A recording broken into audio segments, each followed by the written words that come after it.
Le chant des sirènes. Le chant des sirènes. Bonjour à toutes et à tous, bienvenue dans Le Chant des Sirènes, votre émission féministe diffusée sur les ondes de Westrack Radio. Aujourd'hui, on va faire un peu de ménage, on va dépoussiérer les vieux préjugés, on va balayer les idées reçues autour du féminisme et on va parler renouveau. Il y a quelques émissions déjà, on avait parlé de courants plus récents comme entre autres l'écoféminisme ou de nouvelles figures. Je me souviens qu'on avait évoqué des actrices comme par exemple Emma Watson, mais aujourd'hui on voulait plutôt vous parler de la nouvelle génération féministe, de ces jeunes femmes qui sont militantes, que ce soit par des actions précises, par exemple par le collage de phrases gravées à l'encre noire dans nos rues, ou par des actions quotidiennes et non moins épuisantes comme débattre avec sa famille, ses amis ou plus généralement ses proches. En fait, j'ai souhaité aujourd'hui qu'on s'attarde sur cette nouvelle vague féministe suite à un reportage réalisé par Brut où plusieurs adolescentes et jeunes femmes étaient questionnées sur leur engagement. Et justement, ce qui m'a frappée, c'est qu'elles n'avaient pas de questionnement. Être féministe, ça semblait naturel. Et du haut de mes 29 ans, je me suis dit qu'il y avait eu une belle évolution si le mot de féministe n'était peut-être plus associé à un gros mot.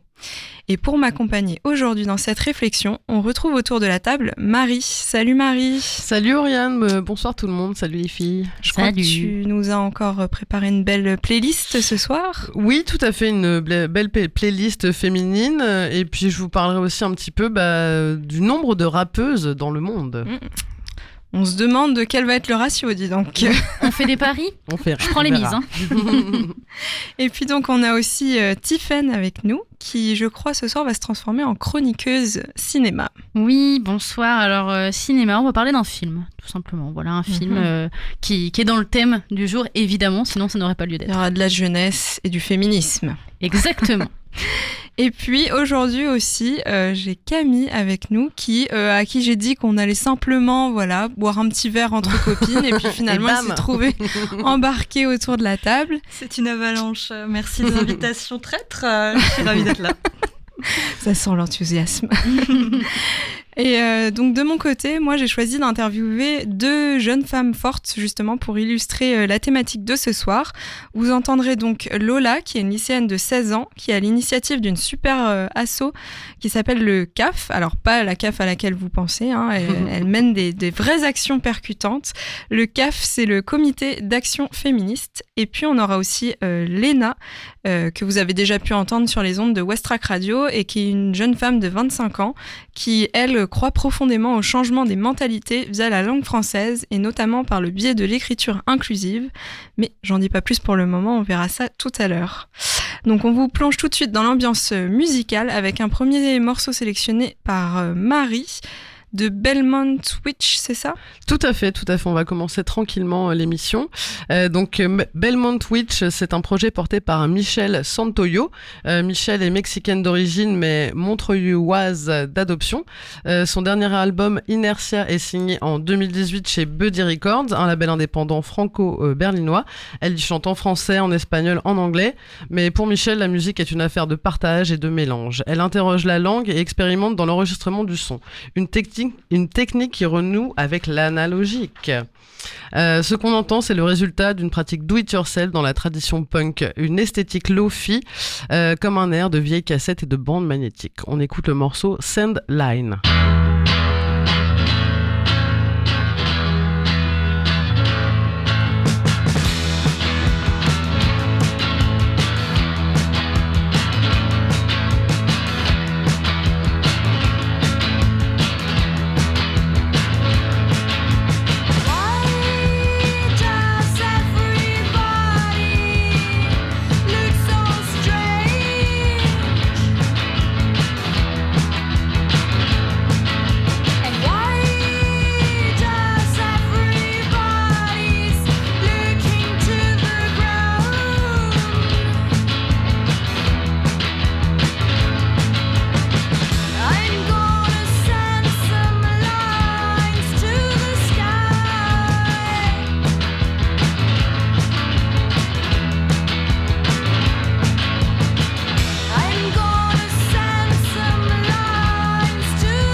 C'était donc Sandlines de Belmont Witch. Et puisqu'on est dans la musique, on voulait rapidement vous parler des Grammy Awards qui ont récompensé, qui ont mis à l'honneur quand même les femmes cette année. Tout à fait.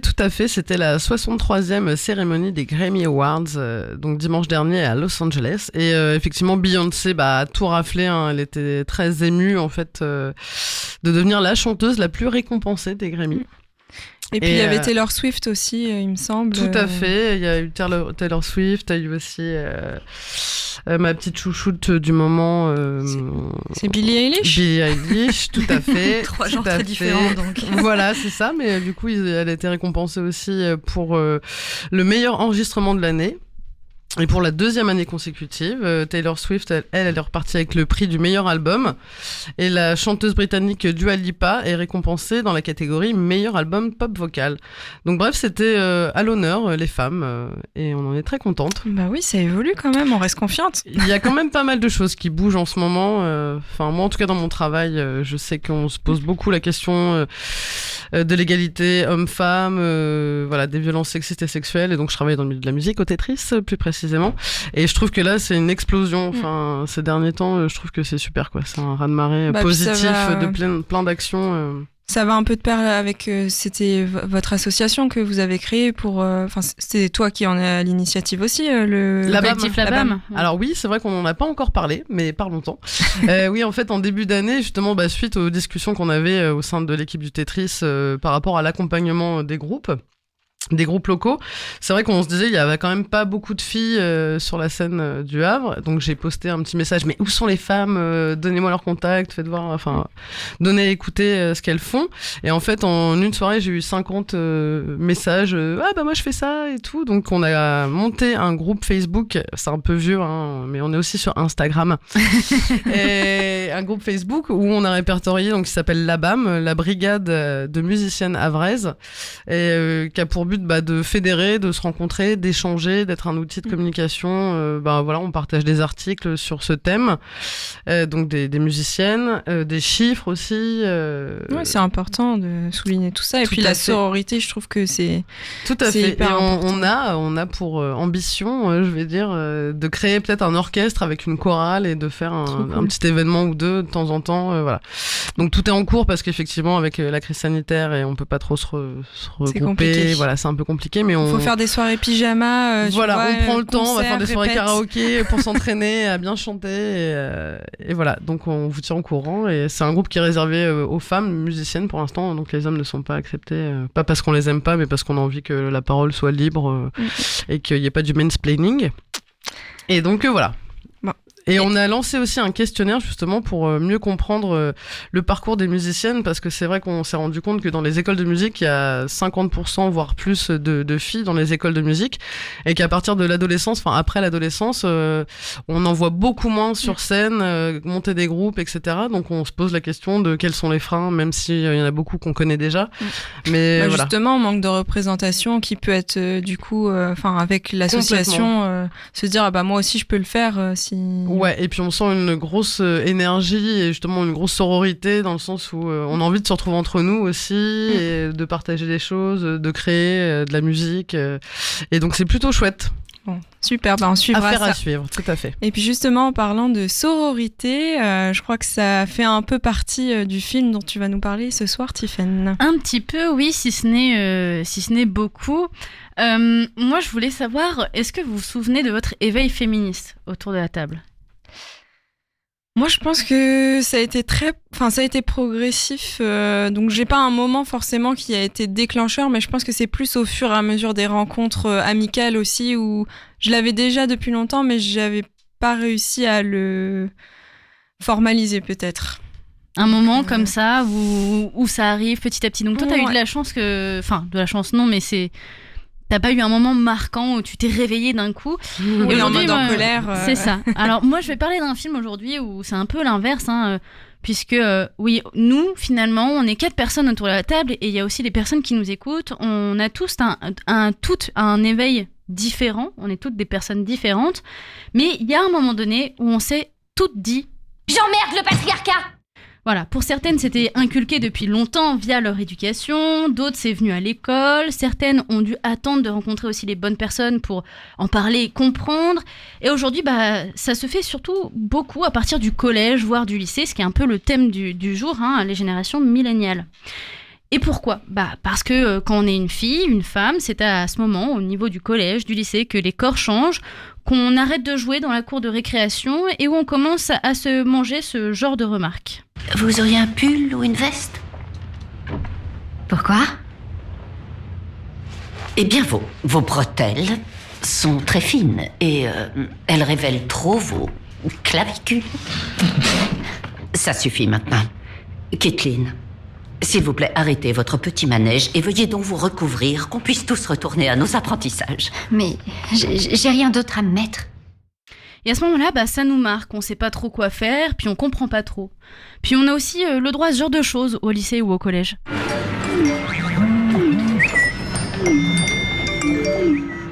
Ils ont posté la liste. Évidemment, Emma est élue la plus baisable. Super original. Et voilà, je l'avais deviné. Kiara est encore élue plus beau cul. Merde. Ils ont ajouté une nouvelle catégorie. Tu crois qu'on devrait la prévenir ? Je peux pas avoir à dire ce mot vulgaire qui commence par un S. Et pris dans cette tourmente, on cherche un petit peu de l'aide et souvent, on est un peu collé au mur, on n'arrive pas à en trouver, donc on va se référer aux adultes qui sont nos références, d'où le verbe référer. Et parfois, là aussi, on est face à un mur. Et il vous importune alors ? Non, c'est du harcèlement. C'est ce mot-là. Si vous prononcez ce mot-là, je vais devoir lancer toute une procédure de mon côté. Mais s'il ne fait que vous importuner, et c'est l'impression que ça me donne, alors ça nous laisse la possibilité de discuter. Oh, Lucie, je me rends bien compte qu'à l'extérieur de cet établissement, le monde est confronté à un vrai ouragan. Et qu'en réaction à ça, les jeunes gens, et en particulier les jeunes filles, ont tendance à exprimer leur mécontentement sur tout et n'importe quoi en ce moment. Puis un jour, on commence à se dire que c'est peut-être pas normal, que c'est injuste, alors on se pose de vraies questions. Et pourquoi ce serait à moi de l'ignorer ?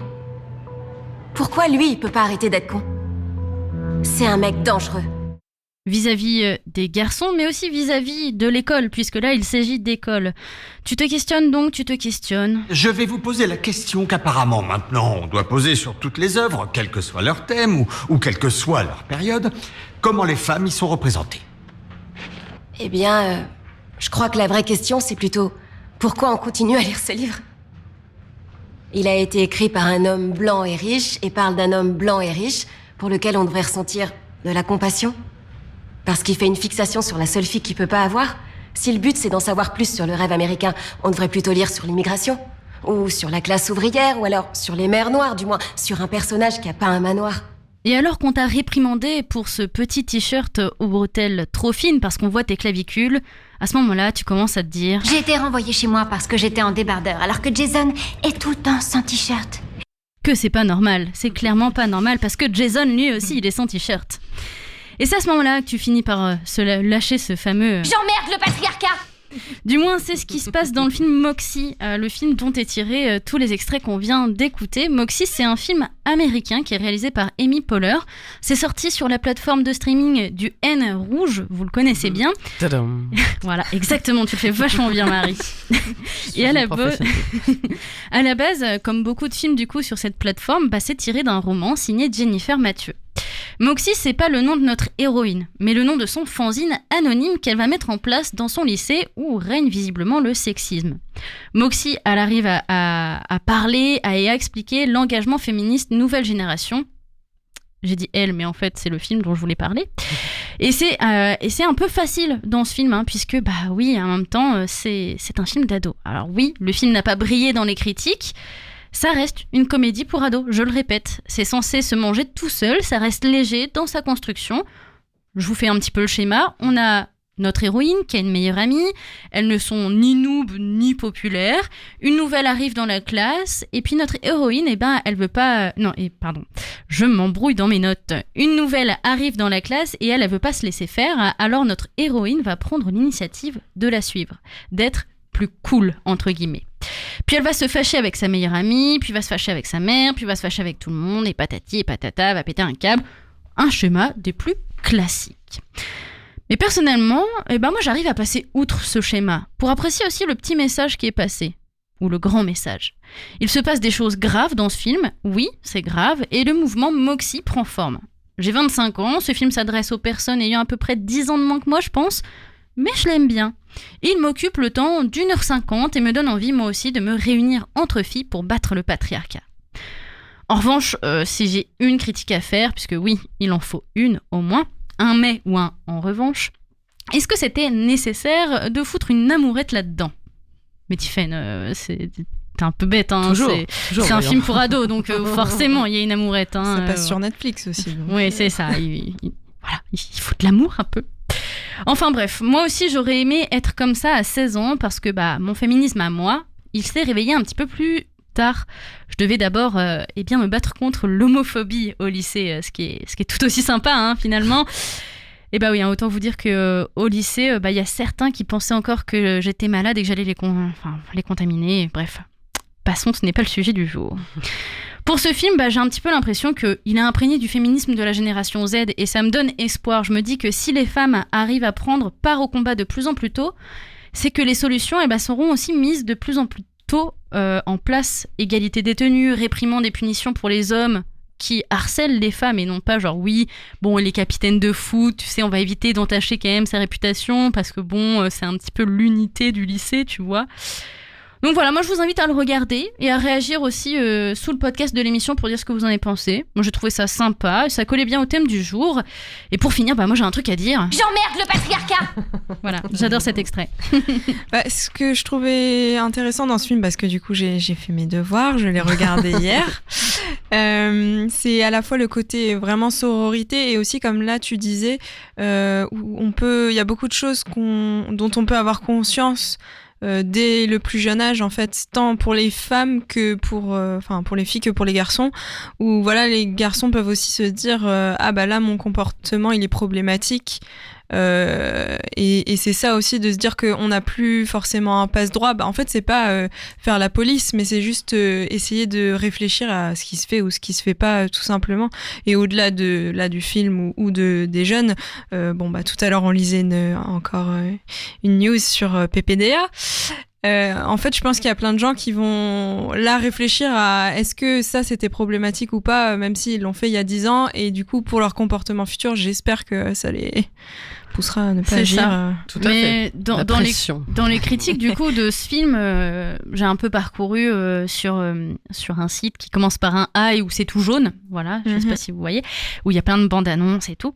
Et en fait, les critiques de magazines sont pas ouf parce qu'ils disent que c'est le féminisme pour les nuls. En fait, ça reprend un peu toutes les petites bases, un peu pataudes, mais je trouve que pour un film qui s'adresse en fait justement aux adolescents, je trouve ça bien parce que, comme tu as dit, ça va évoquer la sororité.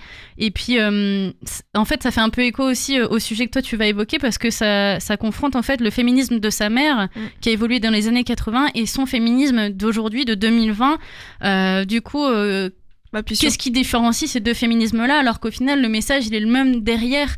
Et il y a tout ça, et puis il y a les choses mises en place, comment on écoutait, qu'est-ce qu'on peut faire en place. Et au final, je trouve que le message derrière le film, c'est que ça, c'est clair que toute seule, on n'arrive pas loin, et que c'est en se serrant les coudes, en fait, qu'au final, on arrive à se faire entendre, et qu'on arrive à faire appliquer, en fait, une parole, et que plus on sera nombreuses à se serrer les coudes et plus les paroles elles vont se libérer et plus les choses vont se mettre en place parce que on sera de plus en plus nombreuses à prendre conscience et à se dire non, on est là en fait. Surtout que le féminisme, enfin moi du moins là je parle pour moi, je pense que ça doit surtout pas être réservé à une élite ou de dire voilà c'est très intellectuel, donc du coup les remarques sexistes, ça touche tout le monde, hein, donc je trouve ça bien, même si peut-être qu'il y a des simplifications dans le film, mais n'empêche que si ça permet de toucher aussi une population plus large, c'est que ça a rempli aussi son rôle. Donc carrément. Et je voudrais juste finir avec un dernier point sur le film que j'ai pas évoqué, c'est que ça montre aussi qu'on n'est pas obligé de prendre la parole en public et de mener des actions pour dire qu'on est féministe, puisque en fait justement il y a un personnage dans le film, je vais pas trop en dire pour pas spoiler, qui a une éducation assez rude et qui ne peut pas se permettre de tout faire. En fait, à un moment donné, je sais que vis-à-vis de la remarque sur le petit O, elle décide de toutes mettre des petits O, comme on a pu voir en France, au Canada, aux États-Unis, les mouvements où du coup les élèves se sont un peu rebellés aussi, même les garçons portaient des jupes, etc., pour se dire bah non, en fait c'est pas normal qu'elle n'ait pas le droit de porter des t-shirts. Et en fait elle se fait aussi engueuler par sa mère parce que du coup elle est pas censée sortir comme ça, et elle est très timide, elle aime pas se mettre en avant, et du coup elle fait mais derrière moi je soutiens à mort, je comprends, c'est juste que je peux pas être sur le devant de la scène et mener en fait les actions, quoi. Oui, bah surtout que parfois c'est quand tu as un minimum de privilèges que tu peux prendre aussi plus de risques. Enfin voilà, si t'es par exemple, je sais pas, une personne pas forcément dans une situation régulière dans un pays, bah oui, tu vas peut-être pas aller manifester parce que concrètement les conséquences, voilà, elles sont plus, enfin c'est pas les mêmes que pour nous qui sommes relativement privilégiés, donc. Ça passe avant tout par un état d'esprit. Tout à fait. Voilà. Sur ce, on va passer donc à un autre morceau qui s'appelle Casse Départ, et j'avoue que je n'ose pas prononcer le nom. On s'est dit mais oui, qui est une rappeuse belge dont j'ai pas beaucoup trouvé d'infos, mais c'est une artiste du coup que j'ai découvert sur Madame Rap, qui est le premier média en France dédié aux femmes et aux LGBTQIA+ dans le hip-hop. Donc depuis créé en 2016, Madame Rap s'attache à déconstruire les clichés, à visibiliser les femmes et les artistes LGBTQIA+ dans le hip-hop. Et dans cette optique, en fait, ils ont réalisé une infographie intitulée « Combien de rappeuses dans le monde ?» Et à partir de leur répertoire, du répertoire des rappeuses en ligne, qui est régulièrement mis à jour, donc ça rassemble toutes les rappeuses internationales qui s'identifient comme femmes ou LGBTQIA+, et qui ont publié au moins un morceau en physique, en ligne, ou sur les réseaux sociaux. Et là, on arrive à un chiffre qui est de 1975 rappeuses dans 119 pays différents, donc quand même 296 en France. Alors, qui peut dire aujourd'hui que les femmes ne sont pas là dans le rap? J'ai pas trouvé le nombre de rappeurs parce qu'évidemment on les compte pas. Ils sont là, c'est tout. Voilà, par rapport aux femmes. Mais voilà, c'est quand même un bon point parce que le rap c'est pas un milieu qui est très féminin de base. Et du coup 2000 filles rappeuses dans le monde qu'on connaît, j'imagine qu'il y en a au moins le double qu'on connaît pas ou qui vont se faire connaître, j'espère bientôt. Mais voilà, en gros, il y a beaucoup aux États-Unis. On est à 780 rappeuses aux États-Unis, 996 en Europe. Donc voilà, c'est bien, ça avance tranquillement, mais sûrement. Tout ça pour vous dire que j'ai rien trouvé sur l'artiste qu'on va écouter, mais oui. Mais des informations intéressantes quand même. Tout à fait. Et le morceau qui s'appelle Casse Départ, on écoute tout de suite, on en reparle après.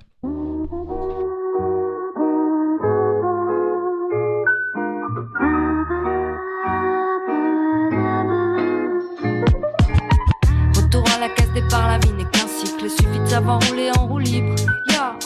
Joue la caisse, un peu de gaz et je démarre vite et loin quand derrière ça se la pète en rouling. Certains diront qu'est-ce qui compte, c'est pas l'arrivée mais le trajet en lui-même. Ouais, moi je le réponds quand tu profites trop de la vue au bout du compte, tu sais plus où ton chauffeur t'amène. Puis tu te réveilles apprivoisé après des années, la corde au cou comme tous les autres agneaux, docile l'oseille au cœur de toutes tes ambitions. Tes intérêts fossilisés par la peur dans le béton, de ta propre croyance que le vrai est dans le sale. À force de bouffer de la merde, t'as plus que ça dans le crâne et le mal-être que tes mains ne t'apportent plus que du bas de gamme. Dans la mallette, quelques pesos gagnés grâce à ta bas de cam. Mais je sais ce que ça fait de pas te sentir maître de tes actes. C'est peut-être pas mes affaires, mais c'est pas les kilomètres qui nous séparent. Le fossé, c'est les valeurs, t'as foncé vers le malheur. Fossé, le timer, tu t'es forcé à regarder ailleurs que là où la beauté t'attendait. Les dorados d'aujourd'hui t'es vendu par les States. Yeah. Le sexe et la money, every money top set. Ah non non non non, j'ai ce que ça fait. Hey, oh non non non non, ce genre de life ça paye pas. Ils méritent pas que tu sois leur esclave. Yeah. Ah non non non non, bercé de fausses illusions, des sacrifices qui te rongent. Mais laisse-les à ceux qui t'imposent leur vision. Ils méritent pas que tu leur donnes ton âme. Hey. Ils méritent pas que tu leur donnes ton âme. Non, non, non, non, non, non, non, non. Ils méritent pas, non. Ils méritent pas, non. Ils méritent pas, non. Ils méritent pas, non. Ils méritent pas que tu leur donnes ton âme. Retour à la case départ, la vie n'est qu'un cycle. L'important c'est de connaître ses faux pas et pas les reproduire. Encore une fois, l'histoire nous prouve qu'on a la mémoire courte. Le temps efface, tous mes resteront les derniers mots de chaque cours. Des vies écourtées pour quelques dollars, des voix sous écoute déroutées. Entre le vrai et le chant des sirènes qui nous poussent à douter. Tout est devenu flou, à devenir fou, perdu sur la face cachée de la vie. Pourtant tout est factice, never forget. Pas besoin d'un bac plus 10 si face à toi-même t'es honnête, yeah. La vérité illuminera le ciel sombre à l'image d'une pluie de comètes. Sans te mentir, j'ai le sentiment que le sort de nos destins sont scellés sur une symphonie funeste. Mais moi j'ai décidé de passer de plus de faux semblants. Non, la vie vaut plus que de porter des masques en espérant plaire à des gens qui s'en branlent. Ah non, non, non, j'ai ce que ça fait. Hey, oh non, non, non, non. Ce genre de life, ça paye pas. Ils méritent pas que tu sois leur esclave, yeah. Ah non, non, non, non, bercé de fausses illusions, de sacrifices qui te rongent. Mais laisse-les à ceux qui t'imposent leur vision. Ils méritent pas que tu leur donnes ton âme. Hey. Ah non, non, non, non. Non, non, non, non. Ah non, non, non, non, j'ai ce que ça fait. Hey. Ah non, non, non, non. Ah non, non, non, non. Hey. Ah non, non, non, non. Mais laisse-les à ceux qui t'imposent leur vision. Ils méritent pas que tu leur donnes ton âme.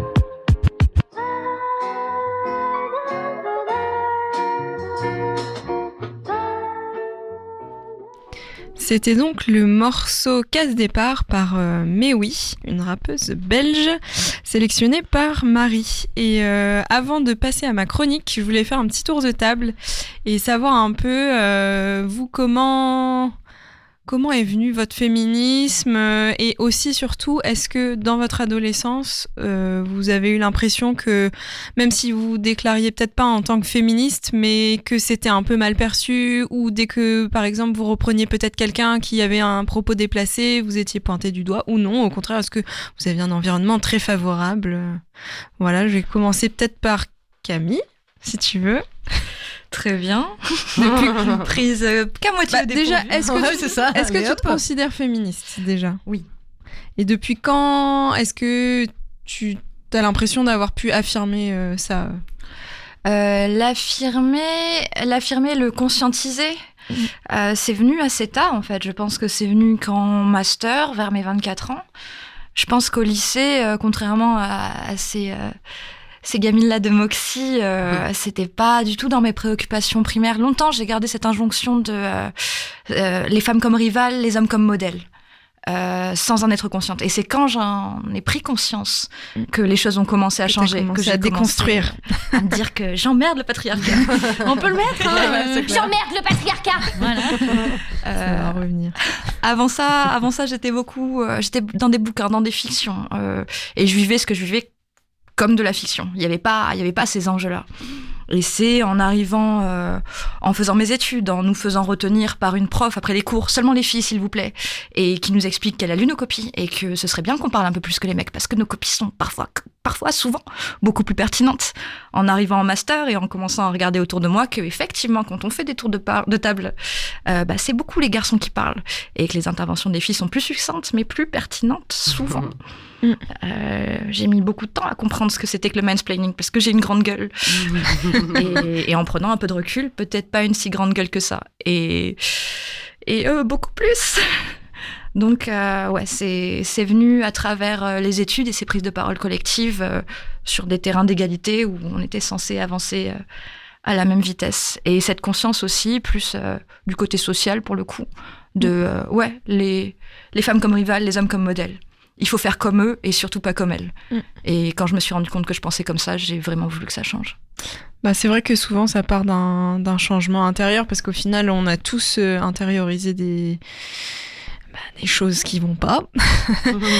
Et c'est quand je pense qu'on commence un vrai travail sur nous-mêmes qu'on peut aussi ensuite s'ouvrir sur d'autres questions et même aller au-delà de notre personne et par exemple, moi j'aime beaucoup le côté intersectionnel dans le féminisme où je trouve que c'est très intéressant d'inclure tout le monde parce que on voit souvent jusqu'au bout de notre nez et pas trop plus loin, mais il y a chaque femme en fait a ses problématiques qu'elle vit, qu'elle soit par exemple noire, homosexuelle ou on a toutes quand même des spécificités qu'il faut prendre en compte, je pense. Et toi, Tiffaine, du coup, comment ça t'est venu un peu ? Moi, c'est venu aussi sur le tard, en fait, parce que, un petit peu comme Camille, en fait, j'avais d'autres préoccupations avant. Je pense que j'en avais conscience sans en avoir conscience, c'est-à-dire que je vais donner un exemple bête, mais je me souviens, en fait, parce que au collège, j'ai subi du harcèlement scolaire. Alors, il n'y avait pas de mot pour désigner le harcèlement scolaire à l'époque. Du coup, c'était en mode genre, oui, fais pas attention, voilà, donc tu fais pas Comme attention. la directrice voilà. de Moxie. Exactement, mais du coup, moi, j'ai très mal vécu mon collège, et en fait, ça a commencé, j'ai commencé à me faire harceler au collège parce que un jour au CDI, on était là avec une bande de copains, donc il y avait des garçons, des filles. Et les garçons ils disent ouais ça parle de masturbation, moi je me branle, nanana. Et vous les filles? Et du coup je fais ouais moi aussi je me masturbe, voilà. Enfin c'est en plus collège, c'est là où on découvre aussi un peu nos corps, etc. Et en fait ça fallait pas le dire quoi. Jamais. Fallait absolument pas le dire, et du coup j'en ai mangé plein la gueule. Alors genre on m'a commencé par m'appeler doigt de fée. Alors si tu savais depuis mon petit, si tu savais déjà. Comme j'ai progressé. Et puis voilà, ça m'a poursuivi. J'en ai pris vraiment plein la gueule. Mais le collège c'était formidable. Hein. Je suis sortie avec un mec qui avait les cheveux longs. On m'a traité de lesbienne. Genre déjà c'est une insulte. Et puis j'ai envie de dire mais si tu savais. Mais voilà. Et puis en fait au lycée c'était vachement plus cool. Je me suis un peu découverte, et j'ai un peu théâtralisé au lycée. J'avais une grande gueule, je faisais la foire, je faisais un peu tout pour, du coup, je pense, expier un petit peu le collège, et du coup être un peu au centre de l'attention, mais un petit peu quand même. Et du coup, j'ai jamais vraiment remarqué quoi que ce soit. C'est pareil, on était une bande avec des garçons et des filles où nous, dans notre bande, en fait, il n'y avait pas ce genre de remarques, alors on n'a pas vraiment fait attention dans les cours, etc. Et c'est vraiment après mes études, je trouve, sur ma dernière année d'études de formation, où on a eu cette question d'égalité homme-femme, justement, ou femme-homme, dans le monde du travail. Et surtout, il y avait cette question-là que le formateur nous avait dit, mais vous trouvez pas ça bizarre qu'en journalisme, on dise, par exemple, Monsieur Obama, et après on va dire Michelle Obama, la femme d'Obama, en fait. Et du coup, pourquoi on précise que c'est la femme de, alors qu'on dit jamais que c'est le mari de? Et c'est vrai que du coup, là, j'ai commencé à réfléchir un peu sur la question, et puis je pense que après, c'est vraiment le fait de discuter avec des sirènes aussi, le fait d'arriver dans l'émission où j'ai commencé à voir le point de vue de tout le monde et me dire, ouais, non, faut vraiment... En fait, je suis d'accord et je suis au courant de tout ça depuis le début, et faut se bouger, quoi. Je trouve ça intéressant aussi là, la partie où tu dis dans ta formation, voilà, on t'a posé une question, c'est ça qui a un peu déclenché aussi ta réflexion. Et moi récemment j'ai lu, on en avait déjà parlé, mais le livre Présente de Lorraine Bastide, et en fait on se rend pas compte à quel point chiffrer, nommer, c'est hyper important, parce que sinon c'est un sentiment un peu flou. On sait que c'est là où, voilà, on sait que telle remarque, ça se dit pas, mais on va pas mettre le mot, par exemple, sexiste dessus juste parce qu'on nous l'a jamais dit. Et c'est en ayant des exemples que, voilà, on peut appuyer aussi plus nos propos, et parce que apparemment, voilà, les femmes, on a besoin de plus de légitimité aussi, parce qu'on remet vachement en cause dès qu'on dit quelque chose. Même nous, on va se dévaloriser. Souvent, comme on dit, on prend souvent l'exemple des hommes. Enfin, du coup, on se dévalorise forcément. Ouais. Puis c'est bien d'avoir des femmes en exemple. On va minimiser souvent. On va dire, je pense que, mais je suis pas trop sûre. Donc là, si on peut, voilà, chiffrer, donner des noms, en fait, on peut plus rien dire en face, parce que c'est juste des faits, quoi. Et toi, Marie, du coup moi, du coup, ça va être un peu plus long, parce que j'ai quand même presque le double de votre âge, les filles, quand même. J'exagère, mais... Non, mais moi, en fait, j'ai grandi dans les années 80-90, donc on se posait pas vraiment toutes ces questions, même si tout était très présent, finalement. Mais c'est un peu un mix de ce que vous venez de dire, en fait. Autant moi, je m'en suis rendu compte très très tard du féminisme, que j'étais vraiment féministe, parce que déjà étant petite, j'étais garçon manqué, mais à cette époque-là, il n'y avait pas cette question de genre, de se questionner sur en fait, je me sens bien fille et garçon aussi, enfin. Et du coup, moi, j'ai grandi, pareil, en m'identifiant aux garçons, parce que au collège, j'ai rencontré des copains qui faisaient un groupe de musique, mais j'ai toujours une sororité dans le sens où j'ai toujours une des copines avec moi et on a toujours avancé ensemble. Et en fait, j'ai toujours essayé de reproduire ça parce que dans les concerts, dans les groupes, alors en plus, je sortais avec un batteur excellent d'ailleurs, musicien à Rouen, et j'étais toujours la copine de machin. Et voilà, j'avais toujours du mal parce que voilà, le faire valoir et puis aussi de me dire je peux pas être aussi bonne que lui en musique, je suis pas légitime, nanana. Et ça m'a posé beaucoup de problèmes parce que j'avais un groupe où on était deux musiciennes et 2 garçons, donc c'était mixte. Et il y avait cette petite jalousie parce que nous ça marchait vachement bien finalement, les gens ils aimaient bien parce que c'était un peu inédit entre guillemets, en plus on faisait du rock noise, c'était un peu particulier et puis de voir des filles sur scène faire du rock c'était pas courant. Mais il y avait toujours ce côté, attention, il y a les gars au-dessus, les copains qui te jugent, ouais, c'est bien pour des filles et tout ça. Et puis en même temps, j'allais à plein de concerts hardcore et tout ça, où c'était que des mecs, et pourtant je kiffais cette énergie qu'il y avait là, on est dans le son, on est tous ensemble, l'unité, tout ça. Et du coup, j'ai toujours cherché ce truc-là à vivre avec des filles, quoi. Et puis il y a eu ce groupe dont je parle avec ma copine Aurèle qui s'appelait Améthyste, où on était 2 garçons et 2 filles. Et puis en grandissant, je me suis toujours orientée, voilà, là je suis régisseur général, qui est un métier, la technique sur les musiques actuelles, c'est pas courant non plus, même s'il y en a de plus en plus. Et en fait, c'est très tard où je me suis dit, en fait, ouais, je suis peut-être un peu féministe parce que quand même, je fais des trucs là, mais sans vraiment... Ta présence aussi, par exemple, là, dans ton métier, ça peut questionner parce qu'en fait, les gens, s'ils se disent... tiens, une femme régisseuse, qu'est-ce qui se passe ? Ça peut déclencher c'est quelque sûr chose. Que les choses changent, surtout que nous, on arrivait vraiment un peu la deuxième vague aussi, où il y avait eu des femmes déjà avant nous qui étaient là sur les scènes, qui faisaient du son, de la lumière et tout ça. Et là, nous, on arrive vraiment un peu après où c'est ça devient normal en fait. Ça va être nous aussi. Maintenant, faut faire avec nous quoi. Et puis les régisseuses, les machinistes, elles sont pas toutes Gwyn. Voilà, parce qu'il y a surtout il y a eu ce truc là aussi à un moment donné où la camionneuse, la machiniste, voilà. Les gens aiment bien catégoriser et comme ça fait une lecture assez simple, tu vois. C'est ça. Mais du coup, tout ça pour dire que en fait, mon parcours de féministe, il a été long et puis je m'en suis rendu compte que très tard en fait. Et puis je trouve que toute femme est féministe parce que être une femme, c'est un combat en soi, comme on le verra plus tard avec une artiste là qu'on va écouter après. Mais voilà, moi je suis très admirative de ce qui se passe maintenant parce que je trouve que la parole se libère et tout devient naturel en fait. Alors que, pour nous, ça l'était, même s'il y avait tous ces carcans dont on se rendait pas compte parce qu'on était un peu naïfs aussi, mais auxquels on a été confrontés. Et voilà, je trouve ça bien que les choses avancent dans le bon sens et que maintenant, voilà, comme dit Christine Taubira, on sera là, il va falloir faire avec et voilà quoi, c'est au patriarcat de s'adapter. Je trouve que ça apporte vachement. Enfin, moi, je sais que même si je suis dans un environnement qui va être peut-être un peu plus hostile aux féministes, je vais plus oser dire, même si j'ai toujours osé dire ce que je pensais, mais moins me dire mais c'est peut-être moi qui fais un peu chier. Non, t'es pas la seule. Et tout. Voilà, du coup, je me dis, non, mais en fait, si là, j'avais toutes mes copines féministes avec moi, mais elles diraient, non, ce que tu viens de dire, c'est pas entendable aujourd'hui. Et voilà. Et du coup, j'ai un peu...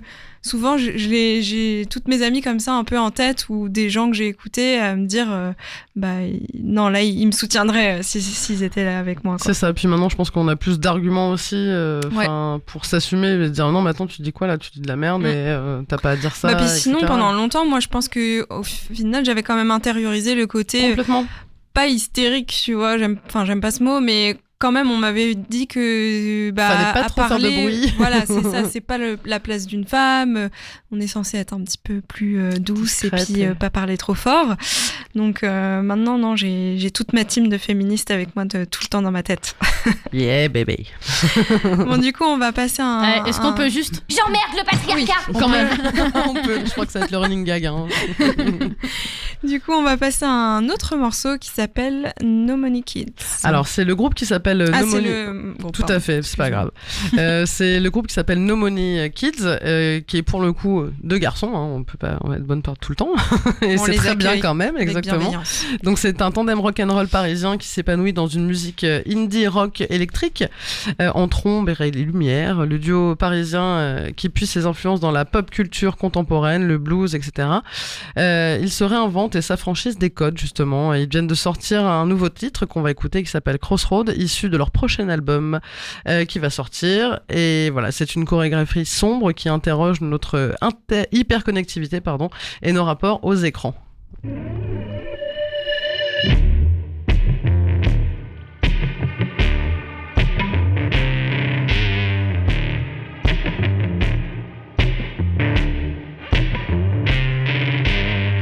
Come back to the crossroad, let him go back. Therein cries a king now, down in more tears. Please show me the answer, sure can pray. Sorry, can I do this? I've lost my faith.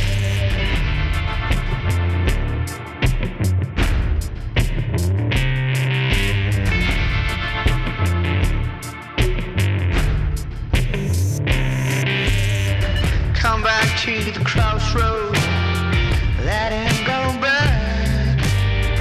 Therein cries a king now, down in more tears. Please show him the answer, sure I can pray. Sorry, but I can do this, I've lost my faith. She fell a tears falling down right to the edge of her. She fell a tears falling down right to the edge of her. She fell a tears falling down right to the edge of her. She fell a tears falling down right to the edge of her. Red lip goes down, red lips daddy ground.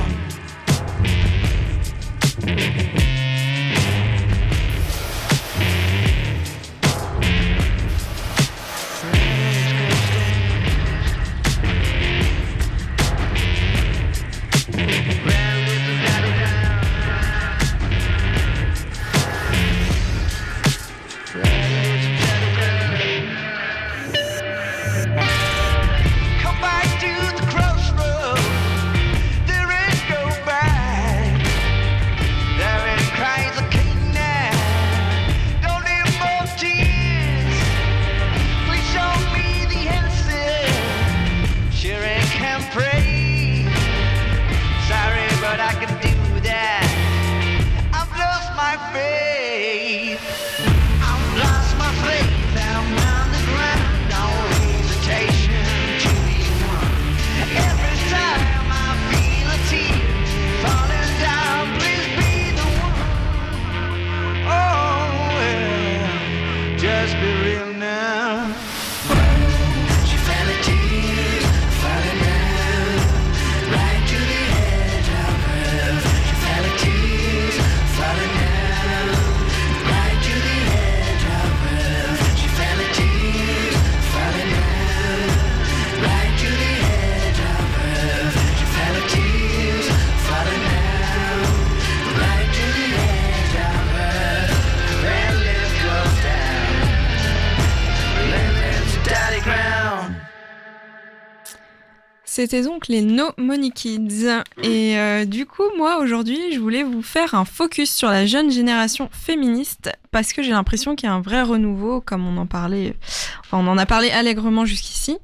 C'est un peu comme si on était passé dans l'imaginaire collectif d'une figure du féminisme incarnée par une vieille sorcière aigrie qui déteste les hommes et qui a des verrues sur le visage, à une féministe glamour et conquérante en mode Beyoncé à Coachella avec les cheveux au vent, des tenues à paillettes et des cuissardes prêtes à donner un bon coup de fesses, un bon coup aux fesses du patriarcat. Mais ça marche aussi avec complètement. Un bon coup de fesses. Bon, je caricature un peu, bien sûr, mais c'est quand même, ça s'en rapproche un petit peu. Et puis aussi, cette chronique, ça m'a été inspirée par toi, Marie, quand tu nous avais suggéré le reportage sur Arte intitulé Pop Féminisme, il me semble. Et suite Icône à ça... Pop, ouais, il est super. Icône Pop, ouais. Icône Pop, Ok. nouvelle féministe. Et donc, suite à ça, j'avais aussi regardé une série de documentaires réalisés donc, par l'émission Brut, comme j'en parlais un petit peu avant. Et bon, dedans, il parlait pas que de féminisme, mais il y avait un épisode qui était entièrement consacré à ça. Et il faisait des portraits plutôt de jeunes femmes qui étaient engagées. Et ce que j'avais pu constater, c'est qu'aujourd'hui, être féministe, c'est plus assumé, c'est moins caché, et puis désormais, on a peut-être moins peur de dire qu'on est féministe. Si je peux donner mon exemple personnel, je sais que ça m'a beaucoup aidé, comme je vous disais, de rencontrer des amis féministes ces dernières années, notamment.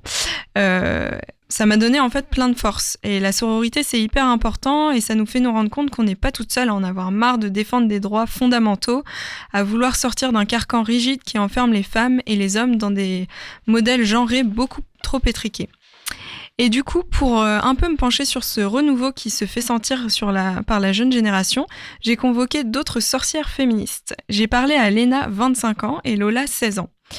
Ce sont toutes les deux des jeunes femmes fortes qui agissent au quotidien, que ce soit par leur façon de s'exprimer ou par le biais du tissu associatif. Quand j'ai parlé à Léna et Lola, je leur ai demandé ce qu'était pour elles le féminisme, parce que s'il y a quasiment autant de personnes que de définitions du féminisme, il y a aussi autant de façons de le vivre. On peut mener des actions concrètes, on peut s'interposer quand des propos sexistes, racistes, homophobes et autres sont proférés. On peut aussi s'informer, se questionner soi-même, questionner ses pratiques afin de savoir si on n'a pas nous-mêmes intériorisé une forme de sexisme. Et on écoute donc du coup Léna sur sa définition du féminisme. Pour moi, le féminisme, c'est vraiment une manière d'être et une manière de penser, une manière d'agir, où en fait ça va de prendre conscience qu'il y a des inégalités entre les genres, des discriminations et des violences, et dans notre comportement, dans nos réactions, dans nos pratiques, d'aller à l'encontre de ça.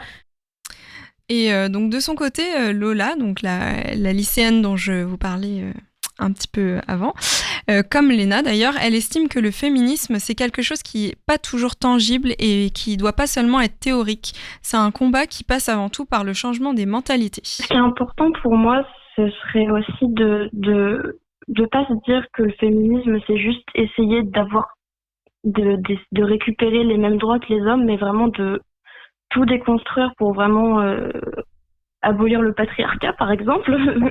et donc, c'est pas juste une lutte que de droits et de lois, mais c'est une lutte plus compliquée que ça, je pense, et dans le but de faire changer toutes les mentalités aussi.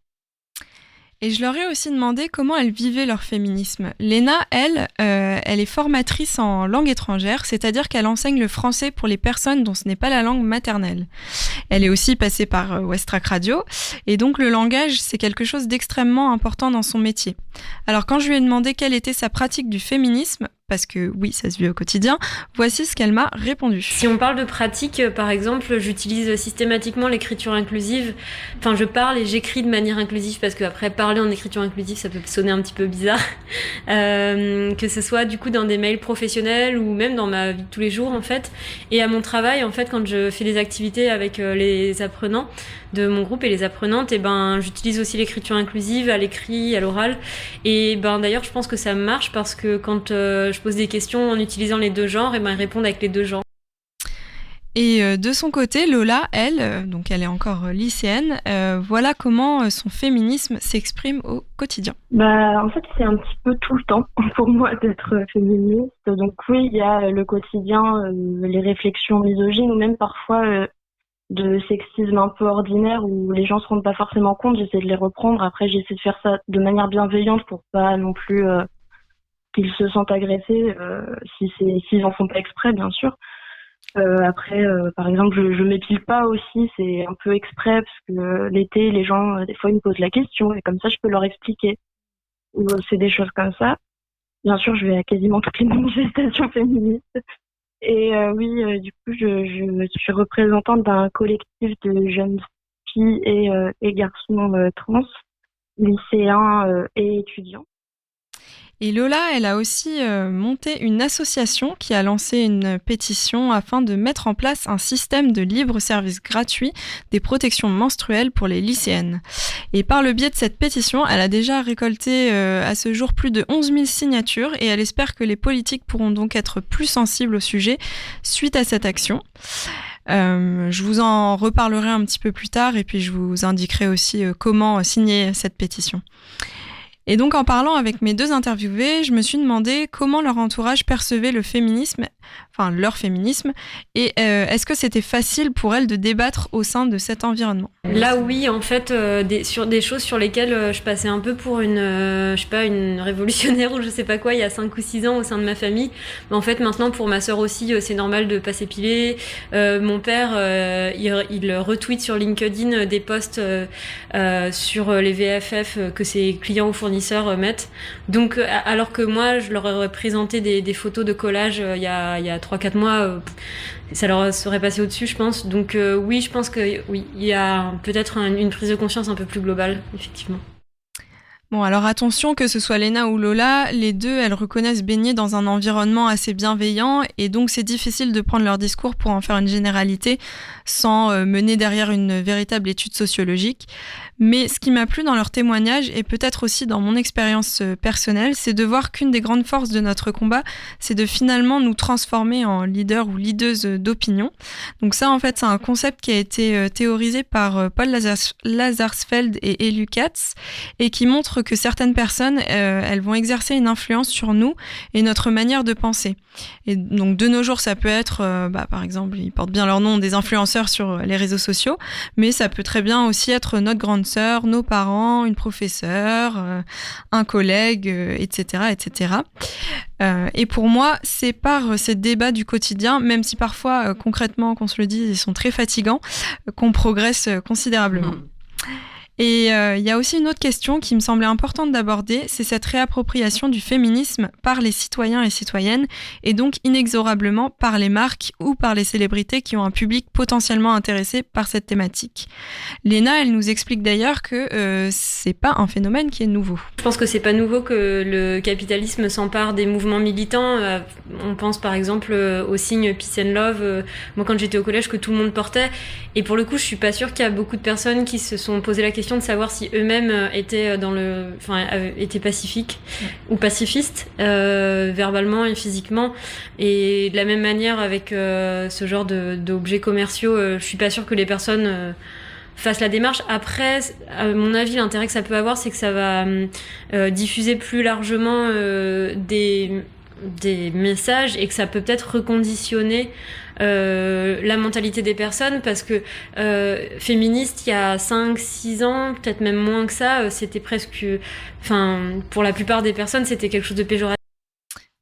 On pourra donc aussi prendre l'exemple de Dior pour rebondir sur ce côté commercial du féminisme, et notamment de ces t-shirts, je sais pas si vous les aviez vus passer, j'imagine que oui, où c'était écrit We should all be feminists, et qui sont inspirés en fait de l'auteur Chimamanda Ngozi Adichie. Vendu à 1 000 € le t-shirt. Alors attention, 620 €. Oh, ça va, pas cher.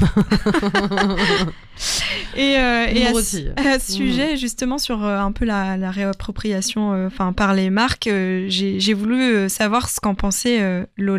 En fait, pour le coup, je trouve que c'est hypocrite de la part de la marque, mais en même temps, ça permet toujours de mettre un peu plus de visibilité sur ces mouvements-là et de les représenter un peu plus. Donc, il y a du pour et du contre, en fait. Je saurais pas vraiment dire si je suis totalement contre ou totalement pour. Prends un marqueur et tu le fais toi-même. Tu le fais toi-même et tu le revends. Voilà. Et c'est même pas besoin de le revendre, vraiment, tu milites quand même. Mais c'est gratos. Mais en effet, c'est quand même difficile de trancher sur la question, parce qu'à la fois, si ça permet de mettre en lumière la cause féministe auprès d'un public plus large, c'est positif, mais il faudrait pas non plus tomber dans une dérive mercantile, ni créer de nouveaux complexes, comme nous en parle Léna. Phénomène actuel, il y a d'autres valeurs qui vont être associées au féminisme, qui vont être peut-être le la self-made woman par exemple, ou la personne qui réussit, ou la personne qui est belle. Et ça, je pense que c'est des valeurs qu'il n'y avait pas dans le féminisme forcément avant, qui était plutôt un mouvement de grande solidarité et de sororité entre les femmes. Donc ça peut aussi... ça retirera pas après le féminisme, disons, originel, je pense, mais je pense que c'est pas exactement la même chose, du coup. C'est peut-être pas aussi solidaire, disons. Et le féminisme originel. Ouais, c'est ça. Disons, j'imagine que... Enfin, après, là, je vais parler pour Léna, donc elle est pas là pour dire. Peut-être qu'elle voulait plus dire... Enfin, moi, j'ai vu ça comme le féminisme assez bourgeois des débuts. Par exemple, Simone de Beauvoir, de figures un peu plus emblématiques auxquelles on pense quand on parle de féminisme. Ouais. Mais voilà, on pourra inviter Léna pour un contre-interrogation. Et donc pour conclure, on a parlé avec Lola et Léna de leurs modèles féministes qui les inspiraient. Donc elles m'ont cité par exemple Joséphine Baker ou Patti Smith, mais aussi et surtout des modèles locaux avec des associations, notamment comme par exemple OAV Femmes Solidaires ou Putain de Guerrière. Et bien sûr l'association de Lola, le comité d'action féministe, qui, je vous le rappelle, a lancé donc cette pétition pour la gratuité des protections menstruelles au sein des lycées. Et vous pouvez retrouver plus d'infos sur leur compte Instagram. Donc c'est @caf-Le Havre. Et moi en tout cas, j'ai été beaucoup inspirée par Lola et Léna et je les remercie des actions qu'elles mènent au quotidien parce que c'est grâce à elles et plein d'autres femmes anonymes que le monde change. De toute façon, c'est à force de discussion qu'on arrive à affiner aussi ses convictions, je pense. Donc, c'est clair. Voilà, tout à fait. Et donc, pour conclure, on va passer à un morceau de Fanny Polly qui s'appelle One Shot. Ouais, tout à fait, on repart un peu vers l'univers du rap parce que Fanny Polly, c'est une artiste pluridisciplinaire de 30 ans, originaire du Sud-Ouest. Elle est sportive depuis son plus jeune âge. C'est à 15 ans qu'elle découvre le hip-hop dans une salle de danse. En 2012, la jeune femme quitte sa terre natale pour s'installer à Paris avec l'ambition d'enrichir ses compétences artistiques et sportives. 2 années de formation professionnelle de danseur-interprète à la Juste Debout School. Elle décide de croiser donc les arts. Avec le temps et les rencontres, elle est rattrapée par sa passion pour l'écriture. La danseuse qui rappe se change petit à petit en rappeuse qui danse. Le flow, la voix et les textes mûrissent. Après quelques mois seulement, elle se fait remarquer grâce aux réseaux sociaux et l'un des premiers groupes qui l'a remarqué dans le rap français, les mêmes qui lui ont donné l'envie d'écrire, donc j'ai nommé la Secret Connection, qui est un groupe de hip-hop français originaire de Paris formé dans les années 90 et qui l'a signé comme la première femme rappeuse du label. Et voilà. Et elle, quand on lui demande est-ce que tu te définis comme féministe, voilà ce qu'elle répond. Elle dit non. Pour moi, par définition, une femme est féministe. À partir du moment où tu es une femme, tu dois te défendre tous les jours. Pour moi, ce terme devrait être réservé aux hommes. Je trouve qu'on est toutes militantes au quotidien.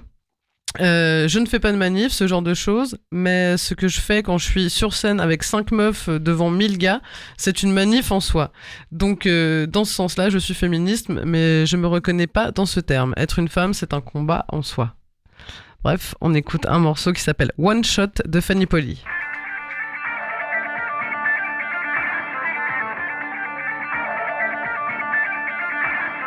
Pas là pour qu'on me juge, non. Pas là pour les paillettes, non. Pas là pour qu'on me juge. Le rap, avant d'être mon champ de bataille, c'est mon refuge. N'attends pas d'excuses, c'est mort. Le rap baissé à ta taille pour du pif, je m'y refuse. Pas là pour les paillettes, mais pour laisser parler ma plume. Car j'ai plus le temps d'attendre ni de bailler. On a voulu varier les thèmes, et si t'aimes pas, peut-être qu'on t'a contrarié. Me compare à Nicki Minaj, mais je fais du busta. Malgré une vie peu stable, y'en a dans les ménages. Je les ai tous méminables. Ces hommes qui pensaient qu'on était bonnes qu'à nettoyer. Voilà, j'ai fait le ménage à ma façon. J'ai passé largement le temps des garçons. Préfère parler son que des puces lâches. L'impression que les filles se lâchent un peu trop dans les missions que les petits regardent. Qui sont les fils de l'âge, qui sont les bons, lesquels résisteront en tentation, même au fil de l'âge. Religion qu'on salit avant de propager, forcément présager un dommage colossal. Ma région c'est Bali, version 13 âge. J'ai fait le trajet à Paris pour qu'ils consomment que local, vida de loca. J'attends la sortie dans les startings, y'aura pas de faux pas. La paresse, trop tard, je suis pas dupe. La plupart des cocards débutent par une caresse. Je suis un peu du père face au beau bar. C'est quoi l'atterrissage qui compte ou la chute en stud? On valide que le one shot. Tu veux tester la plume? Bon chance. Y'a ceux qui appellent ça de l'ego trip. Moi je préfère parler de rap conscient. Ego trip. Moi je préfère parler de rap conscient. Ego trip. Rap conscient.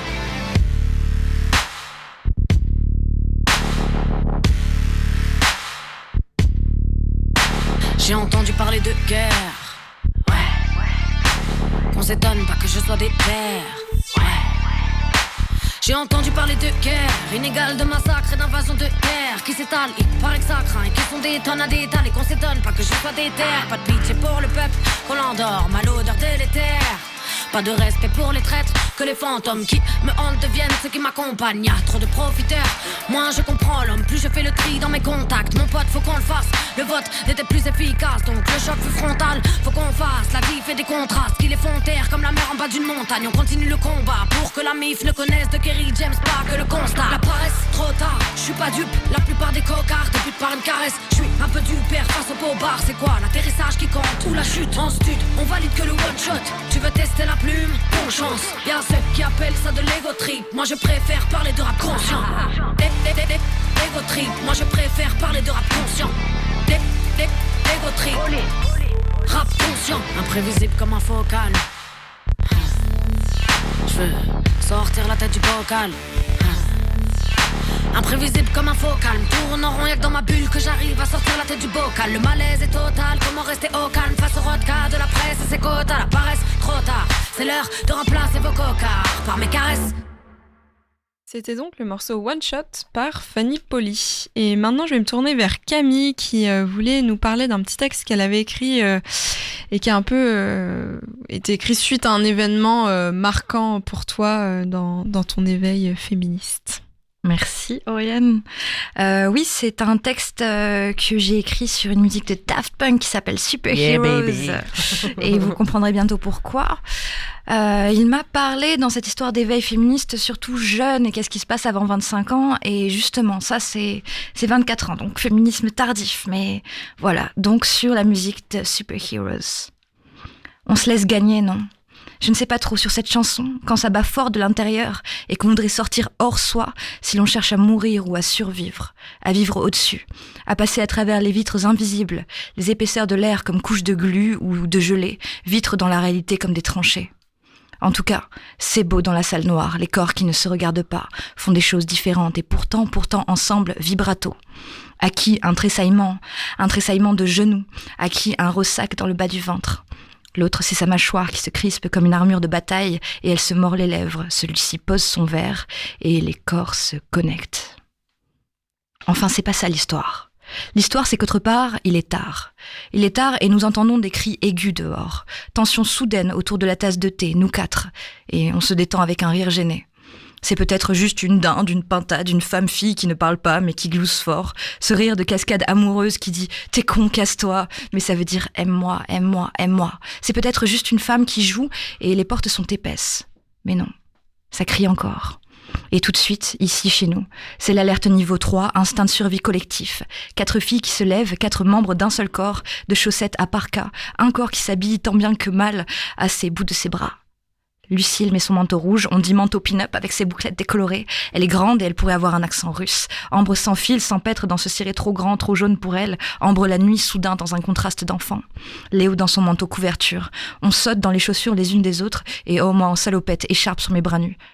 On traverse la rue. Le pas. C'est le pas qui compte. Flamenco sauvage, martel trottoir. Cette fille qui pleure dans la rue, petit chat à la capuche en fourrure. Si vous pouvez lui dire de s'éloigner de moi, s'il vous plaît. Tout en blanc, la fille. Entre le mec et le mur. Et nous donc de la prendre avec nous. On emmène son corps dans les plis de nos manteaux, ce corps de fille-chat, on le dérobe à l'ombre insistante, ridicule et terrible de son ex-petite amie. Elle voulait juste récupérer ses clés, elle a dit c'est fini, et le gars s'est fâché. L'histoire banale, l'histoire limite, juste dans cet entre-deux bancal qui fait que les autres passants ne s'arrêtent pas. Et heureusement qu'on est là. Heureusement qu'on est là, altruisme mon cul. Il s'agissait juste de faire corps contre la menace, un seul corps avec 8 mains, et avec ses mains enrober l'autre, la fille chat, dans la chaleur de nos ventres. C'est pas une histoire d'altruisme, c'est pas une histoire de féminisme, c'est l'histoire de nos manteaux qui cinglent. Pas des habits, des armures sur la peau rêche et nue. Passer des chaussures qui ne sont pas les nôtres, armure aux pieds aussi. Pour la première fois, marcher à 4. Pour la première fois, faire front. J'écoute cette chanson, avec la nuque et les genoux qui battent le temps. Et je pense au soir dopaminé de la fille chat. Et je comprends ceux qui vont se battre. Merci beaucoup, Yes. Camille. C'était un super texte. Et On le puis, refera la prochaine fois avec la musique de Daft Punk. Avec plaisir. pour être un peu en mode super-héros féministes Ouais, qui vont grave. affronter dans la nuit noire le mal. Merci beaucoup. Et puis pour conclure cette super émission, on va passer à un dernier morceau de... Ah non, avant le morceau, pour conclure. J'emmerde le patriarcat. Oui, c'est vrai. J'étais encore surprise alors que en fait ça fait 10 fois déjà. Bah oui, il fallait au moins ça pour conclure. On va rêver de ça cette nuit, je pense. Donc oui, c'est un morceau de Rose, c'est ça? Oui, un morceau de Rose Merci. Donc on pourrait croire qu'elle vienne des États-Unis et qu'elle sort d'un label américain, mais pas du tout. C'est une nouveauté bien de chez nous. Il s'agit de Rose Merci, un quatuor indie rock féminin parisien formé en 2013 avec Charlène et Inès, anciennes membres du groupe Lali Claire, mais aussi Michel du groupe Belmont Witch qu'on a écouté tout à l'heure.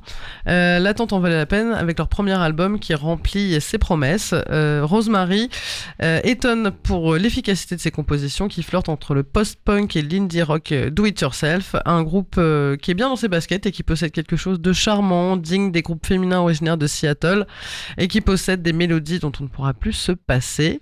On vous souhaite une bonne soirée, on vous retrouve dans 15 jours et le mot de la fin. Ah non, je voudrais juste un truc qu'on a oublié. Tout à fait. Marie, voyons. Tout à fait. Il y a beaucoup d'occupations de lieux en ce moment partout en France parce que ça fait il y a un an déjà, on était confinés. Ouais. Et les lieux culturels sont fermés depuis. Il y a eu un petit sursaut au mois de septembre-octobre, mais depuis, tout est fermé. Et voilà, il y a beaucoup de blocages partout en France. Il y a beaucoup de mouvements sociaux. Demain, il y a les agents territoriaux partout en France qui vont manifester. Ils seront à partir de 8h place de l'Hôtel de Ville. Il y a aussi les étudiants qui se retrouvent demain à 16h30 au rond-point. Et je pense que les prochaines semaines vont être assez militantes parce que je pense qu'un lieu culturel va être bloqué au Havre demain. Donc restez connectés. Et puis voilà, vu que qui dit occupation dit venez tous et on va faire plein de choses bien. Retrouver une vie un peu normale, échanger, partager, écouter de la musique, se faire vibrer quoi. Parce qu'on a besoin de culture pour notre santé mentale. Voilà, c'est important. Du coup, on espère se croiser durant ces luttes. Tout à avant fait. de se retrouver dans 15 jours. Et Voilà. on a besoin de monter les marches plus souvent pour notre santé physique. Aussi. Donc voilà, on va faire du sport ensemble et tout ça. Et on écoute donc le morceau Floating de Rose Merci. Gros bisous. Salut, À plus tard. salut. Ciao.